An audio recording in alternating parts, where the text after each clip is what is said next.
স্বপ্নে প্রতিনিয়ত শারীরিক সম্পর্ক করা দেখা নাজায়েজ সম্পর্কের সাথেও জেনা করা দেখলে কি হবে? এর কারণে কোনো গুনাহ হবে না। কারণ স্বপ্নে আপনি যা দেখছেন সেটি আপনার নিজের নিয়ন্ত্রণে দেখছেন না।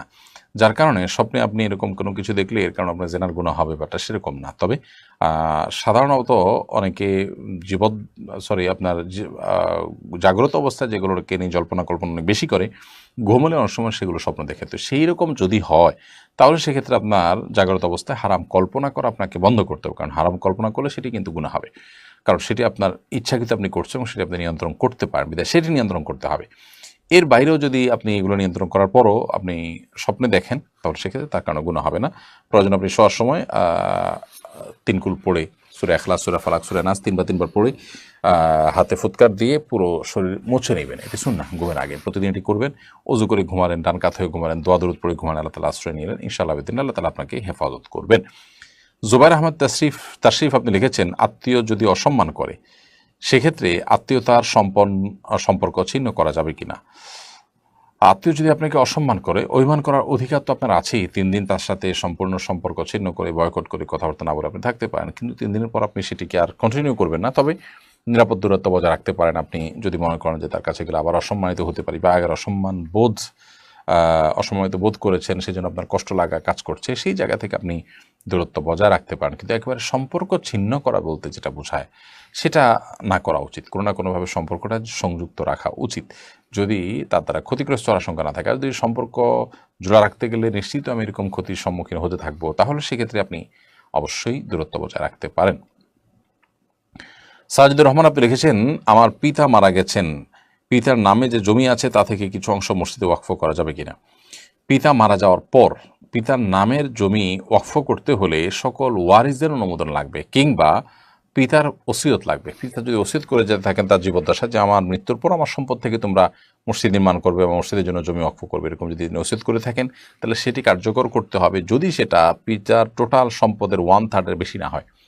যে ওসিয়ত করেছেন যে এতটুকু জায়গায় বা অমুক মসজিদে এই জায়গাটা দিবা, তাহলে এটা তার টোটাল অ্যাসেটের যে ভ্যালু সেটার 1/3 ভেতরে হলে সে ওসিয়ত কার্যকর হবে। 1/3 বেশি হলে 1/3 পর্যন্ত কার্যকর হবে, বাকিটা আর কার্যকর হবে না।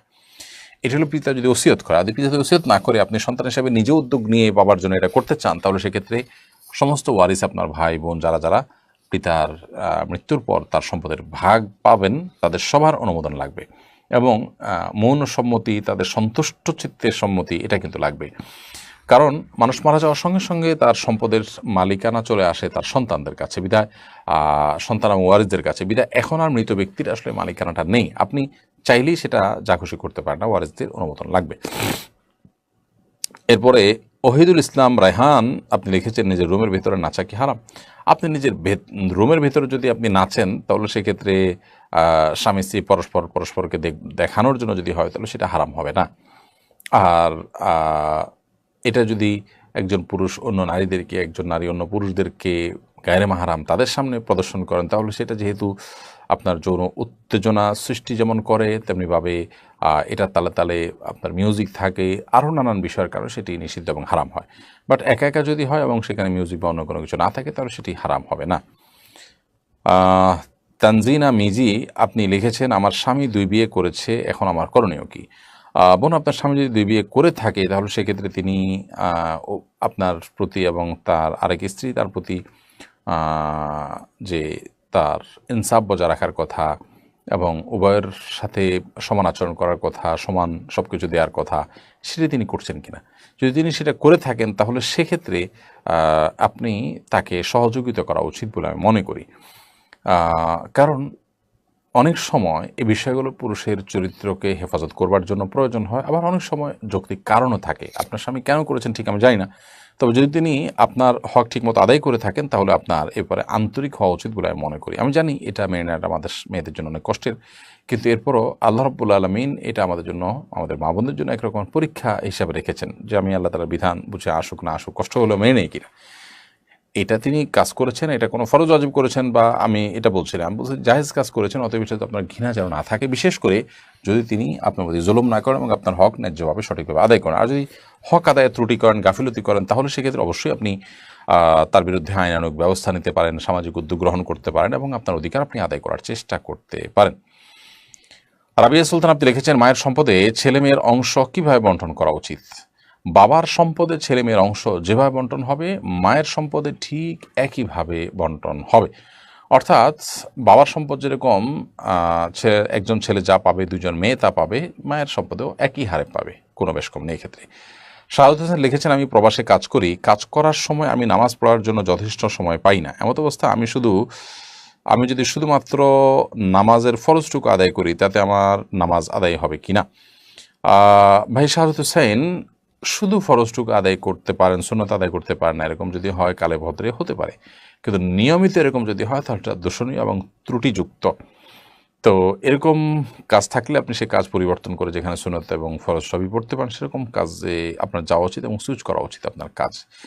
তবে যারা মুসলিম প্রধান দেশে আছেন, সব জায়গায় কাজ করতে গেলে অনেক টাফ হয়, তো তারা যদি আপনার যখন সুযোগ পান সুন্নত পড়েন কিন্তু বেশিরভাগ সময় পড়তে পারেন না, তাহলে সেক্ষেত্রে ফরজটুকু তো আদায় হয়ে যাবে, তার ওয়াক্তের যে দায়টি মুক্ত হয়ে যাবেন তিনি এখান থেকে।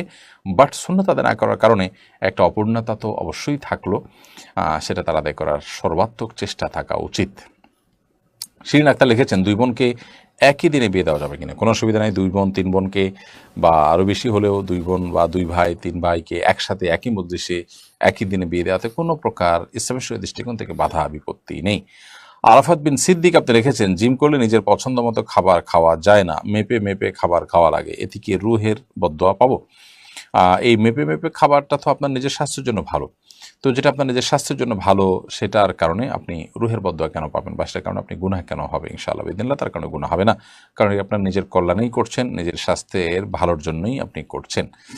হ্যাঁ, আপনার যদি কোনো স্বাস্থ্যের ভালো দিক আছে এই বিবেচনা না করে আপনি যদি নিজেকে কষ্ট দেওয়ার জন্য এরকম করেন এবং অনবরত করে নিজের শরীরকে শেষ করেন, সেটা অভিমান করে হতে পারে, নানা কারণ হতে পারে, তাহলে সেক্ষেত্রে সেটা গুনাহের কথা। কারণ নবী সাল্লাল্লাহু আলাইহি ওয়াসাল্লাম বলেছেন, ইন্নাল জাসাদিকা আলাইকা হাক্কান, নিশ্চয়ই তোমার শরীরও কি আছে, তোমার কাছে তার হক এবং অধিকার আছে, বিধায় শরীরের অধিকার, দেহের অধিকারও আমাদের আদায় করতে হবে। সামিয়ানুর ইভা আপনি লিখেছেন, অতিরিক্ত শ্বাসকষ্ট ও মাইগ্রেনের সমস্যা থাকায় পর্দা করতে অনেক কষ্ট হয়, কি করতে পারি? অতিরিক্ত শ্বাসকষ্ট এবং মাইগ্রেনের সমস্যার কারণে যদি আপনার পর্দা করতে অসুবিধা হয়, তাহলে সেক্ষেত্রে আপনি জাস্ট মাথার উপর কাপড় দিয়ে হালকা শুধু টেনে দিলেন, যদি না বাঁধতে অসুবিধা হয় সেটুকু করলেন। যদি সেটাও আপনি করতে না পারেন, তাহলে সেক্ষেত্রে ধরো যখন বাইরে গেলে একটা ছাতা ব্যবহার করলেন, মানে অথবা আপনি যত দ্রুত সম্ভব একটা গাড়িতে, যেখানে আপনার পর্দা মেনটেন হবে সেরকম কোনো গাড়িতে আপনি চড়ার চেষ্টা করলেন। এক কথায় আপনার চেষ্টা থাকবে আপনার সৌন্দর্য অন্যের সামনে প্রকাশিত না হয়, সেটা যেভাবে হোক, মাথার ওড়নাটা টেনে দিয়ে হোক। কিন্তু যদি না, মাথার উপরেই ওড়নাই আপনি দিতে না পারেন, তাহলে সেক্ষেত্রে যথাসম্ভব যে বললাম, আপনি ছাতা ব্যবহার করলেন, বাইরে বেরোতে অন্য যে কোনো উপায় অবলম্বন করলেন, চেষ্টা করলেন সৌন্দর্যকে ঢাকবার জন্য। কিন্তু মাইগ্রেনের সমস্যা হোক আর যাই হোক, সর্বস্ত আপনাকে শ্বাসকষ্ট হোক, যাই হোক না কেন, আপনাকে মানে কাপড় মাথার উপর দিয়ে বা চোখ মুখ বেঁধিয়ে রাখতেই হবে, বাট এরকম না। তবে আপনি চেষ্টা করবেন সর্বাত্মকভাবে যেন আপনার পর্দা মেনটেন হয়, সৌন্দর্য যেন প্রকাশ না হয়, সেটা সরাসরি মাথার উপর কাপড় না দিয়ে অন্য কোনো উপায় যদি করতে পারেন সেটি আপনি করবেন।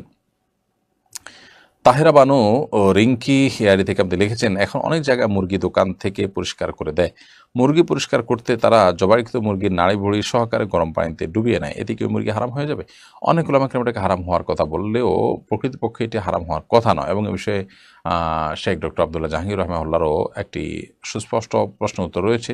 স্যার ওইটাকে হারাম বলতেন না, এবং যুক্তি হিসেবে তিনি খুব ভালো একটা কথা বলতেন। তিনি বলতেন যে যারা এটিকে হারাম বলেন তাদের যুক্তি হলো যে মুরগির পেটের ভেতরে যেসব ময়লা আবর্জনা আছে, নাপাক জিনিস আছে, আপনি গরম পানির মধ্যে, খুব তীব্র গরম পানির মধ্যে যখন সেটাকে চুপাবেন তার চামড়া ছেলার জন্য বা পর ছেলার জন্য, তখন সেই নাপাকগুলো সেদ্ধ হয়ে গোশতের সাথে মিশে যাবে। তো স্যার রহমতুল্লাহ বক্তব্য হলো যে যদি সেটা আসলেই ওরকম মিশে যায়, তাহলে সেক্ষেত্রে কিন্তু সে গন্ধের কোনো আলামত, সে নাপাকের কোনো আলামত, দুর্গন্ধ ইত্যাদি গোস্তের মধ্যে থাকার কথা, কিন্তু সেরকম কিছু হয় না। তাহলে বোঝা গেল যে আসলে গোস্ত সিদ্ধ হয়ে যায় না, জাস্ট চামড়াটা এমনভাবে পড়ে যে তাতে পরগুলো তুলে ফেলা যায়। ভেতরে যদি সিদ্ধ হয়ে যেত তাহলে তো এটা খাওয়াই যেত রীতিমতো, বা ওই টাইপের হয়ে যেত, বিধায় এটা হারাম নয়। তবে হ্যাঁ, অবশ্যই একই পানিতে বারবার করে অনেকগুলো মুরগি দেওয়া, মুরগির নাপাক সহকারে দেওয়া, এটা অনুত্তম কাজ, সেটা ফেলে দিয়ে আলাদা করতে পারলে ভালো হয়। এটা ভালো রুচিরও পরিচয় হোক, সেটা ভিন্ন বিষয়, বাট এটা কারণে হারাম হয়ে যাবে না সে মুরগিটি, এটাই অধিকতর যুক্তিসঙ্গত এবং বিশুদ্ধ বলে আমাদের কাছে মনে হয়। নীলুফা ইয়াসমিন জোনাকি আপনি লিখেছেন, একসাথে অনেক মসজিদে আজান দিলে আজানের জবাব কি করে দিব? একটা মসজিদ আজান দিলে আজানের জবাব দিতে দিতে আরেকটাতে আজান শুরু হয়, এতে জবাব দিতে অসুবিধা হয়। বন্যলিফার অনেক মসজিদে একসাথে আজান দিলে আপনি প্রথম যে আজান শুনবেন সেটার জবাব দিবেন, এবং অনেকগুলো আজানের কারণে ওইটার জবাব যদি হারিয়ে যায় তো যেটা আপনি শুনতে পারেন সেটা ফলো করবেন বা অনুমান করে আপনি আজানের জবাব দেবেন, ইনশাল্লাহ আপনি সওয়াব পাবেন। পারভিজা সরি পারজি পারিজা নূর এআই থেকে আপনি লিখেছেন, আমি কিছুদিন আগে একটা কোরআন অর্ডার করেছি অনলাইন পেজ থেকে, কিন্তু আমার প্রশ্ন হচ্ছে আমার কাছে যে ডেলিভারি ম্যান পার্সেলটা পৌঁছে দিবে সে তো জানে না পার্সেলে কোরআন আছে, তাহলে কি এটার জন্য তার গুনাহ হবে? অথবা দোকানে যারা কোরআন বেচাকেনা করে তাদের কি সবসময় উজু করে থাকতে হয়? যারা শুধু কোরআন বিক্রি করবেন, কোরআন দিবেন, তা তো অবশ্যই উজু করে থাকতে হবে। আর যদি দোকানে অনেক জিনিসের সাথে কোরআন থাকে তাহলে কোরআন যখন ধরবেন ওই সময়টাতে উজু থাকতে হবে। আর আপনি যাদের কাছে অর্ডার করেছেন এটা আপনি কোনোভাবে তাদেরকে জানাতে পারলে ভালো হতো যে এখানে এমন জিনিস আছে যেটা খুব স্পর্শকাতর। তাহলে কাঁচ ইত্যাদি ধরার সময় যেরকম উত্তম রূপে দায়িত্বশীলতার সাথে ধরতো তারা, ঠিক একইভাবে তারা রাখতেন।